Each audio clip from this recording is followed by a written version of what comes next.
Hello friends, welcome to Eco Puneet Nokha YouTube channel पर मैं पुनीत नोखा आप लोगों का स्वागत करता हूं। आज की इस वीडियो में जिनसे जुड़े प्रश्न अलग अलग जीके रिलेटेड एग्ज़ाम्स में पूछे जाते हैं उनसे संबंधित प्रमुख बिंदु है जो प्रश्न की दृष्टि से महत्वपूर्ण हैं, और उन बिंदुओं को आज हम लोग एक अच्छे अरेंज वे में पढ़ने का प्रयास करेंगे ताकि याद रखा जा सके। ना केवल अच्छे अरेंज वे में पढ़ने का प्रयास करेंगे बल्कि उन बिंदुओं का विश्लेषण भी करेंगे ताकि अच्छी तरीके से समझा जा सके। जीके रिलेटेड विषय जिनका एक मूल लक्षण होता है कि उनको समझकर याद करना, और अच्छी तरीके से समझकर याद करते हैं तो उनको लॉन्ग टाइम के लिए याद रख सकते हैं। तो चलिए वीडियो को देखेंगे और इस वीडियो के अंत तक आपकी सारी कंसेप्ट क्लियर भी हो जाएंगे और याद भी हो जाएंगे। तो चलिए आप लोगों को कर लेना है इस YouTube चैनल को सब्सक्राइब और दोस्तों को शेयर, ताकि आप लोगों को वीडियोज मिलती रहे। तो चलिए दोस्तों शुरू करते हैं। तो आज के इस वीडियो में हम लोग जो पढ़ेंगे वो है भारत का संविधान सभा। और संविधान सभा से पहले हमने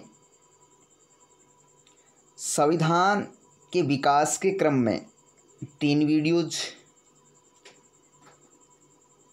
के तहत संपूर्ण जानकारी हमने ली और उनको हमने अच्छी तरह से पढ़ा और याद भी किया।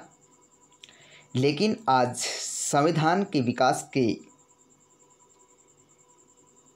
अगला जो स्टेप संविधान सभा अर्थात विकास होने के बाद अब संविधान सभा के द्वारा संविधान का निर्माण किया जाएगा। आपको बता दें कि किसी भी राष्ट्र जो स्वतंत्र हो या अन्य कोई भी राष्ट्र हो, लेकिन एक स्वतंत्र राष्ट्र के लिए उस राष्ट्र की शासन व्यवस्था को सुचारू रूप से चलाने के लिए एक उपयुक्त दिशा निर्देशों की ज़रूरत होती है, और इन दिशा निर्देशों का एकमात्र स्रोत जो है वो उस देश का संविधान होता है। और वो देश का जो संविधान होगा वो एक सर्वोच्च होगा और मौलिक विधि भी उसे ही कहते हैं,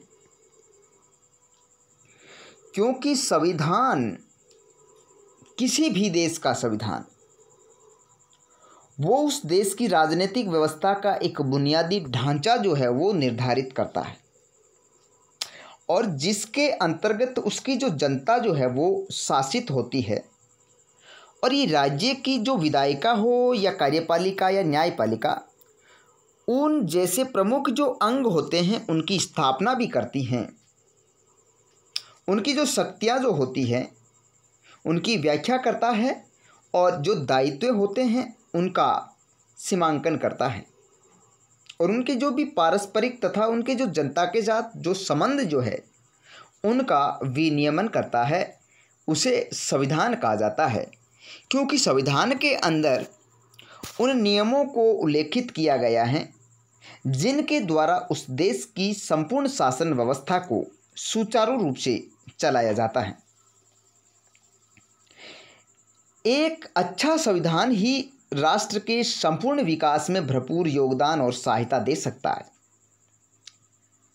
और उस संविधान को उस देश की जनता ने स्वयं ने या उस जनता के द्वारा जो निर्धारित और जो निर्मात्री जो सभा थी उस सभा के माध्यम से उस संविधान का निर्माण किया गया। तो संविधान का निर्माण किया गया तो उसकी रचना किस प्रकार की गई, यानी कि उसकी रचना में क्या क्या शामिल किए गए, कितने सदस्यों को शामिल किए गए और कब सभा बनी थी और कब अध्यक्ष बनाए गए और कब उस संविधान के जो उद्देश्य थे, जो हमारा जो मेन एम था, वो क्या निर्धारित किया गया, उससे संबंधित हम पढ़ेंगे। तो चलिए दोस्तों, आज का इस संविधान सभा का जो वीडियो जो है इसको शुरू करते हैं और हम उन्हीं पॉइंटों को याद करेंगे जो एग्ज़ाम की दृष्टि से महत्वपूर्ण है, चाहे वो एग्ज़ाम छोटे स्तर का हो या बड़े स्तर का हो, सभी के लिए काम आएगा। तो चलिए दोस्तों शुरू करते हैं। सबसे पहले संविधान सभा की रचना। संविधान सभा जो है उसकी रचना एक कैबिनेट मिशन योजना के अंतर्गत की गई। कैबिनेट मिशन योजना 1946 जो 3 सदस्यों वाला एक कैबिनेट मिशन आता है और भारत में एक संविधान बनाने की अनुमति देता है, लेकिन उस वक्त वो ब्रिटिश शासन के अनुरूप था और यह भारतीयों के लिए एक बाध्यकारी भी था। लेकिन बाद में भारतीयों ने एक अधिनियम पेश करके, एक विधेयक पारित करवा करके इसको भारतीयों के अनुकूल और भारतीयों की शक्ति के अनुरूप चलाने की एक योजना सफल कर लेते हैं। संविधान सभा के अंदर कुल 389 सदस्य थे जो अलग अलग क्षेत्रों से चुने जाते थे। 292 सदस्य जो ब्रिटिश प्रांतों के प्रतिनिधि थे और जो एक सदस्य 10 लाख जनता पर निर्धारित किया गया था।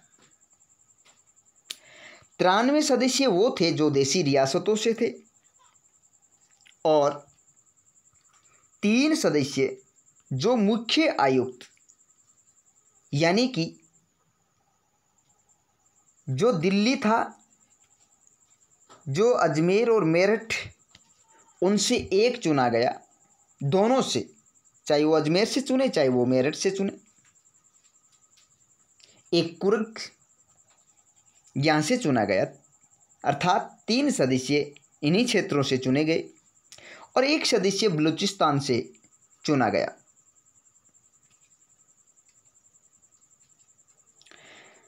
इसके बाद जो संविधान सभा के अंदर सदस्य चुनने के बाद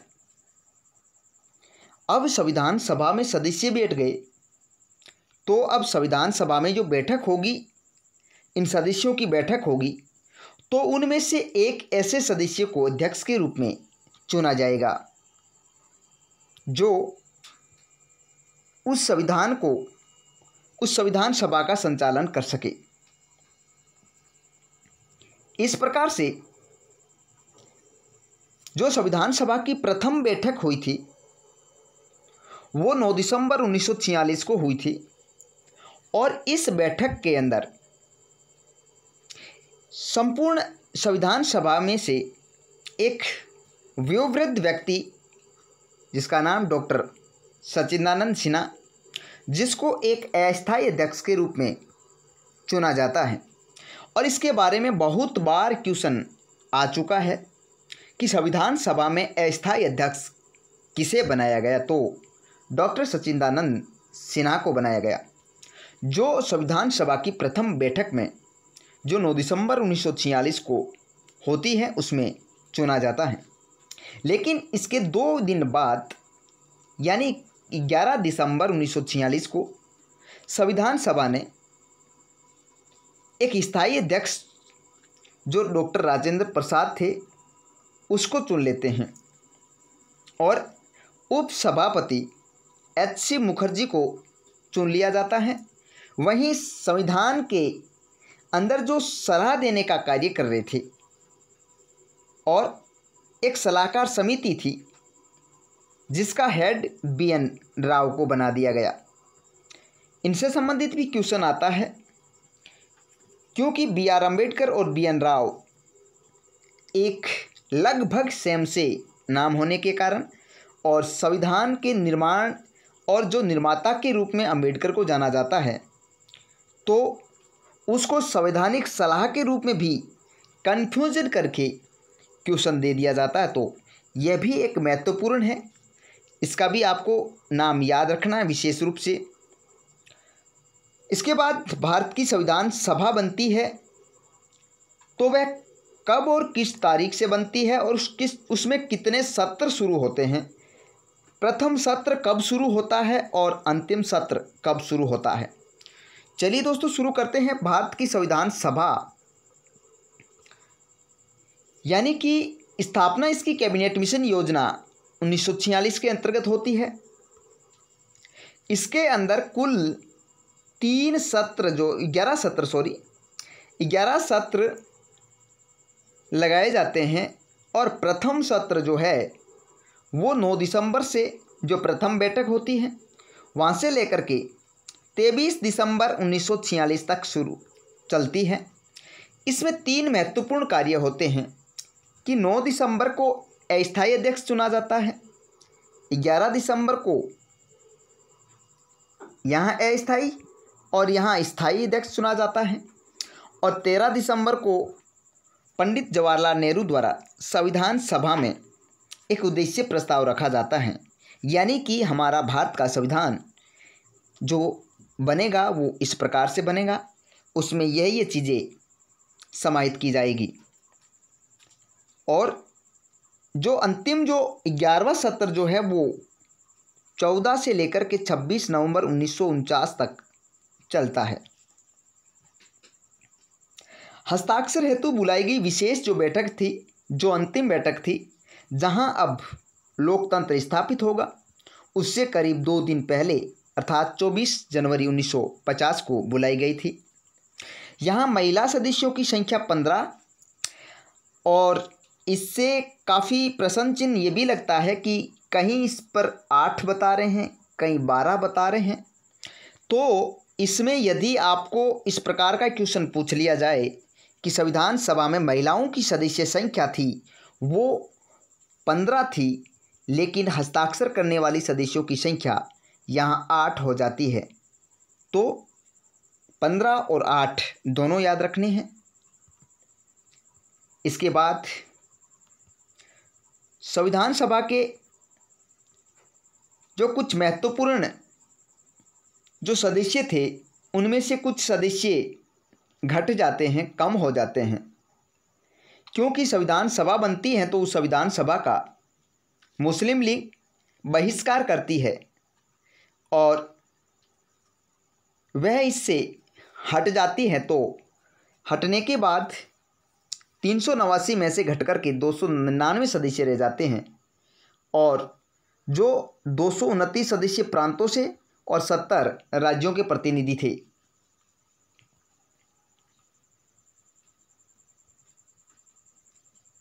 इसके बाद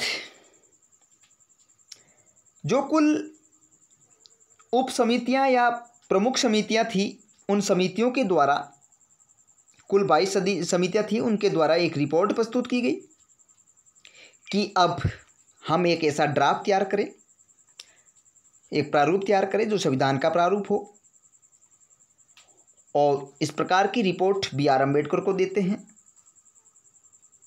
और उस B.R. अम्बेडकर ने उसी रिपोर्ट के आधार पर एक 7 सदस्यों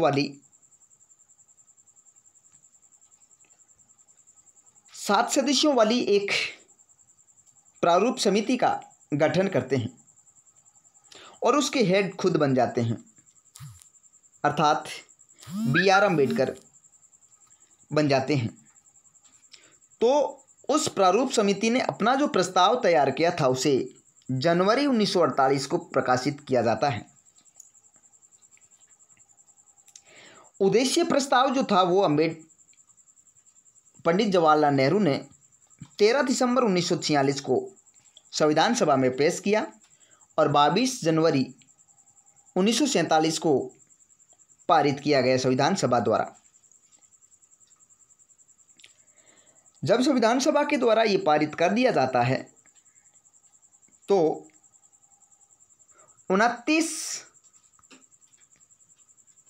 फरवरी 1947 को यहाँ कुछ प्रिंट मिस्टेक हैं और कुछ बुकों में ये भी लिखा भी गया है अगस्त, लेकिन ये प्रिंट मिस्टेक है मेरी। तो 29 फरवरी 1947 को प्रारूप समिति का गठन हो जाता है और यहाँ BR अम्बेडकर सभापति के रूप में नियुक्त हो जाते हैं।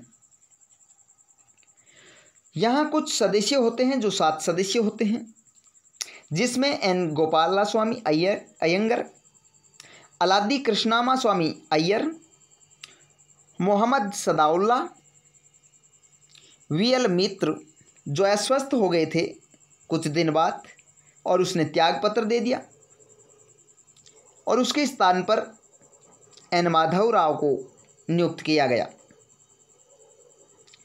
और DP खेतान जिनकी मृत्यु 1948 में हो जाती है तो उसके स्थान पर T कृष्णामाचारी को नियुक्त कर दिया जाता है, और अंतिम KM मुंशी नियुक्त किया जाता है। अर्थात संविधान की प्रारूप समिति के अंदर कुल 7 सदस्य थे जिनके हेड BR अम्बेडकर को नियुक्त किया जाता है।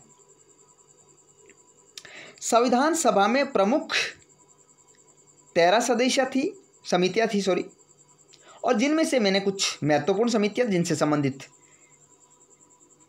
अलग अलग जीके रिलेटेड एग्जाम्स में पूछे जाते हैं, और उन्हीं समितियों को मैंने यहाँ शॉर्ट लिस्टेड किए हैं जो महत्वपूर्ण है परीक्षा की दृष्टि से। जिसमें प्रमुख समिति प्रारूप समिति, जिसके अंदर कुल 7 सदस्य थे और BR अम्बेडकर इसके अध्यक्ष थे अर्थात सभापति थे। कार्य संचालन समिति, कार्य का संचालन करने वाली एक समिति थी जिसके अंदर 3 सदस्य थे और इसके अध्यक्ष KM मुंशी थी। एक संघ शक्ति समिति जिसके अंदर कुल 9 सदस्य थे और इसके अध्यक्ष पंडित जवाहरलाल नेहरू थे।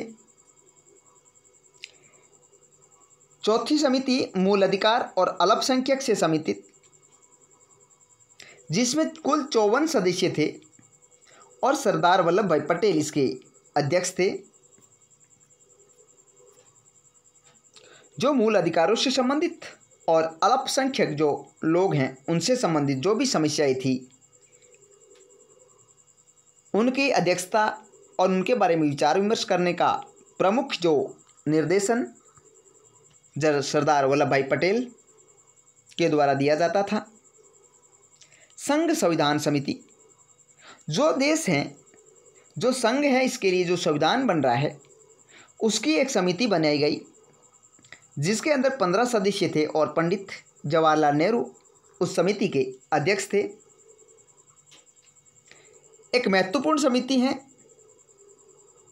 जो तदर्थ झंडा समिति, और इससे संबंधित बहुत बार क्वेश्चन आ चुका है और इसको लगभग गलत भी करके आते हैं। हालांकि जिनको कन्फर्म याद रहता है वो सही भी करते हैं, ऐसी नहीं बातें, लेकिन ये एक महत्वपूर्ण समिति है तदर्थ झंडा समिति जिसके अध्यक्ष डॉक्टर राजेंद्र प्रसाद थे, और इसको मैंने वार्ता समिति को भी साथ में लिया, इसके भी अध्यक्ष डॉक्टर राजेंद्र प्रसाद। प्रक्रिया समिति इसके भी अध्यक्ष डॉक्टर राजेंद्र प्रसाद। प्रांतीय समिति यानी कि प्रांतों को एक करना और यदि एक न हो तो उसको समझाना, और उसके बाद में जो एक उपाधि प्राप्त करते हैं लोहे पुरुष जिसका नाम सरदार पटेल, जो इसके प्रांतीय संविधान समिति के अध्यक्ष। सदन समिति, सदन समिति के अध्यक्ष पी सीतारमैया।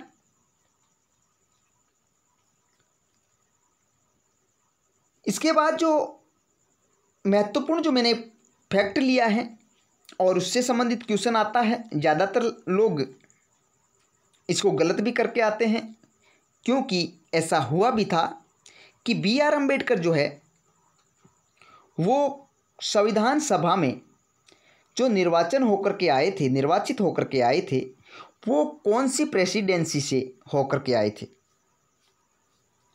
तो कुछ लोग बंगाल करते हैं, लेकिन बंगाल से आए थे और कुछ दिन बाद में ये क्षेत्र पाकिस्तान में चले जाने से उसका दोबारा निर्वाचन होता है और वो मुंबई प्रेसिडेंसी से होता है, तो इसको राइट मानते हैं। अर्थात मुंबई प्रेसिडेंसी से B.R. अम्बेडकर संविधान सभा में निर्वाचित होकर के आते हैं। संविधान पर कुल 284 सदस्यों ने हस्ताक्षर किया था और 26 नवंबर 1949 को संविधान पारित अर्थात अंगीकृत कर दिया गया। इसके अंदर नागरिकता, चुनाव और अस्थायी संसद और कुछ अन्य जो प्रावधान जो तत्काल प्रभाव से 26 नवंबर 1949 को ही लागू कर दिए गए। संविधान बनाने में 2 वर्ष 11 माह 18 दिन लगाए गए और 26 जनवरी 1950 को संविधान लागू हो जाता है और जो अंतिम विशेष बैठक 24 जनवरी 1950 को बुलाई जाती है। इससे पहले कुछ जो महत्वपूर्ण फैक्ट थे कि सबसे पहले एटली ने जो घोषणा कब की थी कि भारत को आज़ाद कर दिया जाएगा, तो वह 30 जून की घोषणा थी कि 30 जून 1948 को भारत को आज़ाद कर दिया जाएगा। इसके बाद में अंतरिम सरकार बनती है और वो 24 अगस्त को 1946 को एक अंतरिम सरकार की घोषणा होती है और 2 सितंबर को 1946 को 11 सहयोगियों के साथ, कुल 11 सहयोगी थे, उनके साथ पंडित नेहरू ने अंतरिम सरकार का गठन किया। लेकिन इसके अंदर मुस्लिम लीग ने भाग नहीं लिया था क्योंकि वे एक अलग देश की मांग कर रहे थे। कुछ समय बाद 5 ऐसे व्यक्ति थे जो मुस्लिम लीग से संबंधित थे, वो लोग उस अंतरिम सरकार में शामिल हो गए और शपथ ले ली। तो पुनः इसका अंतरिम सरकार का गठन हुआ, पुनर्गठन हुआ और यह पुनर्गठन 26 अक्टूबर को 1946 को होता है और इसमें मुस्लिम लीग के कुल 5 सदस्यों ने शपथ भी ली थी। इसके बाद में जब माउंटबेटन योजना आती है, जिसको हम 3 जून योजना के नाम से जानते हैं, 3 जून योजना या माउंटबेटन योजना 1947, इसके अनुसार भारत को 15 अगस्त के दिन 2 ऐसे राष्ट्रों में बांट दिया जाएगा, जो एक पाकिस्तान होगा और एक भारत होगा, और वे अपने अपने देश के लिए संविधान बनाएंगे, अपने अपने हिसाब से अपनी शक्ति के अनुरूप देश की शासन व्यवस्था को चलाएंगे। तो दोस्तों, आज हमारा संविधान सभा से संबंधित जो भी महत्वपूर्ण पॉइंट था, जो भी महत्वपूर्ण फैक्ट था, वो सारे के सारे मैंने लिए हैं और उम्मीद करता हूँ कि आपको ये समझ में आया है। और समझ में आया है तो मेरे इस वीडियो को लाइक, शेयर और सब्सक्राइब ज़रूर करें। और अगला जो टॉपिक होगा वो 2 दिन बाद जो विशेषताओं से संबंधित, प्रस्तावनाओं से संबंधित आएगा और कुछ समय बाद इतिहास से संबंधित जो वीडियो आएगा वो सल्तनतकालीन प्रशासनिक व्यवस्था से संबंधित आएगा। तब तक के लिए धन्यवाद। जय हिंद।